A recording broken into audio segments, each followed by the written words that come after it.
Bon, je m'excuse pour la qualité du son de cette vidéo, car j'ai pris tout mon matériel sauf le câble XLR pour brancher mon NTG4 Plus sur mon Zoom H4n Pro. Donc je prends le son avec mon Zoom, ce qui est une première fois pour une vidéo YouTube, donc voilà. Salut, on se retrouve aujourd'hui pour une nouvelle vidéo. Ces derniers temps sur la chaîne, je vous ai pas mal parlé de mon 35 mm 1.4 qui est en train de me filmer et de mon 70-200 2.8 que j'ai acheté récemment. Néanmoins, s'il y a bien une optique qui ne me quitte jamais depuis que je l'ai acheté, c'est ce 1635 2.8L de première génération de chez Canon. Le Canon EF 1635 2.8L USM est, comme son nom l'indique, un grand angle à ouverture constante 2.8 de série L Canon. Il est en monture EF et est tropicalisé, et le tout pèse 645 grammes. On le trouve d'occasion à l'heure actuelle aux environs de 600 €. Ça va bientôt faire 1 an et demi que je l'ai acheté, et je l'avais pris pour avoir une optique polyvalente sur un capteur APS-C. En début d'année, je lui avais dédié une vidéo, et tout ce que j'avais dit à son sujet est encore vrai. En petit récapitulatif, l'exemplaire que j'ai ici est très bon, sauf des petits problèmes de lentilles qui font que j'ai des zones qui ne seront jamais nettes. Par exemple, le coin en bas à gauche de mes photos a toujours une zone floue, quoi qu'il se passe. Cependant, dès que je ferme mon diaph, il devient excellent et c'est vraiment un plaisir à l'utiliser. En comparaison, je préfère utiliser ce 1635 2.8L de première génération de chez Canon plutôt que le 1650 de kit de chez Sony. Alors en vidéo il a tendance à pas mal pomper, mais ce n'est pas lié à l'objectif, c'est lié au boîtier que j'utilise. Et pourquoi j'avais choisi cette optique à l'époque? J'avais choisi cette optique car je cherchais donc un objectif polyvalent sur un capteur APS-C, mais également une optique que je pourrais utiliser plus tard sur un capteur plein format. Comme dit dans ma première vidéo, pour le même budget sur un APS-C, j'aurais très bien pu prendre le 1755 2.8 stabilisé de chez Canon, ou alors le 1835 1.8 de chez Sigma.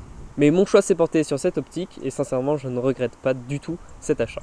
Pour vous donner une idée, quand je dis que c'est l'objectif que j'ai le plus utilisé, quasiment l'entièreté de mes balades photos dans des petits villages ont été faits avec cette optique. À l'exception de la partie vidéo de Voulgesac, Plassac et Pérignac, toutes les autres vidéos ont également été faites avec cet objectif. Également, la majorité des facecam que j'ai pu faire ont été tournées avec cette optique.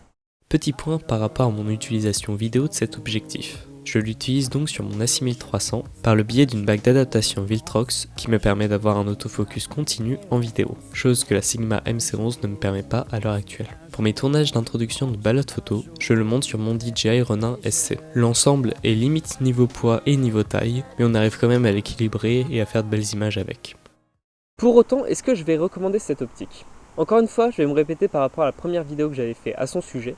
Je ne recommanderais pas cet objectif pour quelqu'un qui cherche une optique qui a du piqué et qui soit très définie. Il est vrai, cet objet a tendance à pas mal baver quand j'ai des lumières à contre-jour et toujours cette zone de flou qui fait qu'à 2.8 on manque un peu de piqué.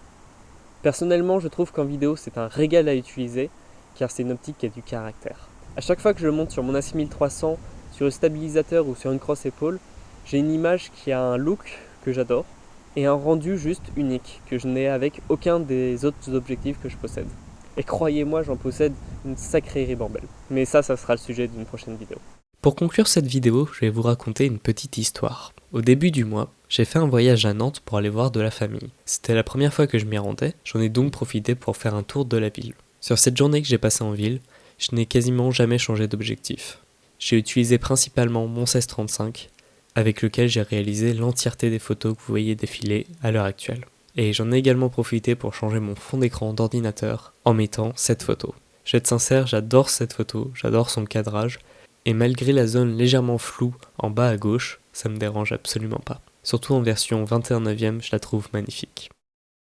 En bref, si vous cherchez un grand angle qui a pas mal de caractère et qui ne coûte pas excessivement cher pour une série L de chez Canon, je ne peux que vous recommander ce 1635 2.8L de première génération de chez Canon. Bon, sur ce, c'est une fin de vidéo.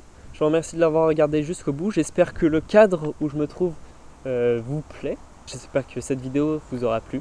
Moi, je vous dis à bientôt pour une nouvelle vidéo. Je m'excuse encore pour la qualité du son. Allez, ciao ciao.